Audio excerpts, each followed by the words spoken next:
শনিবার ঐতিহাসিক পশ্চিমবঙ্গ দিবস উপলক্ষে রসাখোয়া বাজারে পরিদর্শন করলেন করণদিঘির বিধায়ক তথা মন্ত্রী বিরাজ বিশ্বাস। এই বিশেষ দিনে তিনি নতুন প্রজন্মকে এই দিনটির ঐতিহাসিক গুরুত্ব সম্পর্কে সচেতন হওয়ার আহ্বান জানান এবং ডক্টর শ্যামাপ্রসাদ মুখোপাধ্যায়ের অবদানকে স্মরণ করে সকলকে শুভেচ্ছা জানান। আজকের এই সফরে তিনি বাংলাদেশ সীমান্ত সংলগ্ন এলাকাগুলো ঘুরে দেখেন এবং স্থানীয় গ্রামবাসীর সাথে কথা বলে তাদের বিভিন্ন অভাব অভিযোগের কথা শোনেন। রসাখোয়া বাজার এবং এর আশপাশের এলাকার বেহাল দশা নিয়ে তীব্র ক্ষোভ প্রকাশ করেন বিরাজ বিশ্বাস। রাস্তাঘাটে শোচনীয় অবস্থা, যেখানে কাদা ও ময়লা স্তূপ ছাড়া আর কিছুই নজরে পড়ে না, তা নিয়ে তিনি তীব্র অসন্তোষ প্রকাশ করেন। এলাকার সবচেয়ে বড় সমস্যা হিসেবে উঠে এসেছে সরকারি জায়গা জুড়ে থাকা অবৈধ দখলদারিত্ব। এই বিষয়ে কড়া বার্তা দিয়ে তিনি জানান যে রসাখোয়া হাটে বা বাজারে অবিলম্বে যে সমস্ত অবৈধ দখলদারিত্ব রয়েছে সেগুলোকে দ্রুত নোটিশ দিয়ে উচ্ছেদ করা হবে, কারণ এই অবৈধ দখলের জন্য প্রতিনিয়ত যানজট হচ্ছে এবং রাস্তাঘাটের এই বেহাল দশা তৈরি হয়েছে। তিনি আজই ডিএম সাহেবকে এই বিষয়ে জানাবেন এবং যৌথভাবে উচ্ছেদের পদক্ষেপ নেবেন বলে স্পষ্ট জানান। এলাকার সামগ্রিক রূপরেখা বদলে দিতে একগুচ্ছ পরিকল্পনার কথা জানিয়েছেন বিরাজ বিশ্বাস। তিনি জানান যে তার দপ্তরের মাধ্যমে এলাকার রাস্তাঘাট চওড়া ও সংস্কার করা হবে। রসাখোয়া বাজারের জন্য একটি সুপরিকল্পিত ও নির্দিষ্ট পরিকাঠামো গড়ে তোলা হবে, যেখানে মাছ ও মাংসের বাজারের জন্য একটি নির্দিষ্ট ও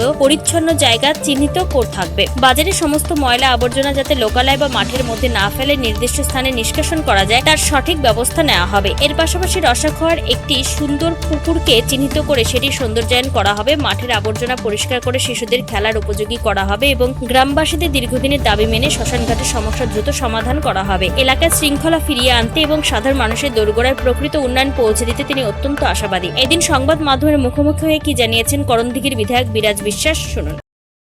আজ পশ্চিমবঙ্গ দিবসে বিভিন্ন জায়গায় দেখুন, আজ প্রথমেই যে ঐতিহাসিক দিন, আজকে সেই ঐতিহাসিক দিনে বিশেষ করে আমি আমাদের যে নিউ জেনারেশন, ইয়াঙ্গার জেনারেশন যারা এই বিষয়ে জানে না, আমি তাদেরও বলবো একটু সচেতন হতে।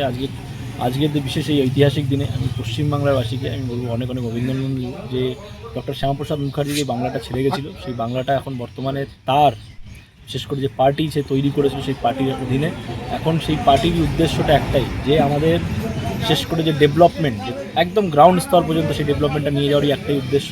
আর পশ্চিমবাংলা দিবসে আমি আজকে বাংলাদেশ বর্ডারগুলো আমি ভিজিট করে আসলাম। যে প্রবলেমসগুলো রয়েছে সেই প্রবলেমসগুলো বিশেষ করে কয়েকটা ছোটো ছোটো প্রবলেমস রয়েছে, সেগুলো বিশেষ করে রাস্তাঘাট, তারপরে গ্রামবাসীর যেগুলো দাবি শ্মশানঘাট নেই সেখানে, তো সেগুলোর আমি ইমিডিয়েটলি সেই নোটিশ সেগুলো নিয়ে আমি কগনিজেন্স নিলাম বিষয়গুলো, এবং আগামী দিনে সেই ইমিডিয়েটলি আমি সেই ক্রাইসিসগুলো দূর করবো। আর বিশেষ করে আমি যখন এনবিডি ডিপার্টমেন্ট পেয়েছি, সেই ডিপার্টমেন্টের থেকে মাধ্যমে বিভিন্ন রাস্তাঘাট যেগুলো দরকার সেখানে ইমিডিয়েটলি আমি সেগুলো কনস্ট্রাক্ট করার ব্যবস্থা নেব। উত্তর দিনাজপুরের করণদিঘি থেকে নিজস্ব প্রতিনিধির রিপোর্ট, টাইমস 14 বাংলা। আরো নিত্য নতুন ভিডিও পেতে এবং তথ্য জানতে আমাদের ফেসবুক পেজকে লাইক ও ফলো করে রাখুন। সেই সঙ্গে টাইমস 14 বাংলার ইউটিউব চ্যানেলকে সাবস্ক্রাইব করতে ভুলবেন না। মুখের উজ্জ্বলতা হারিয়ে গেছে, স্পট পড়ে গেছে, ব্রণ ভর্তি, তাই আর দেরি না করে আজই আসুন রায়গঞ্জের চণ্ডীতলায় হেলথ প্লাস মাল্টি স্পেশালিটি ক্লিনিকে এবং এখানে পান অভিজ্ঞ ডাক্তার দ্বারা ফ্রি স্কিন টেস্ট। আরো বিস্তারিত জানতে যোগাযোগ করুন 9674895169 এই নম্বরে।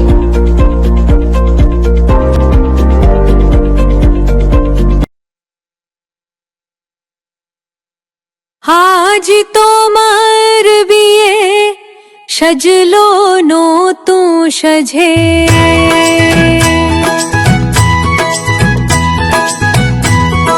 সবার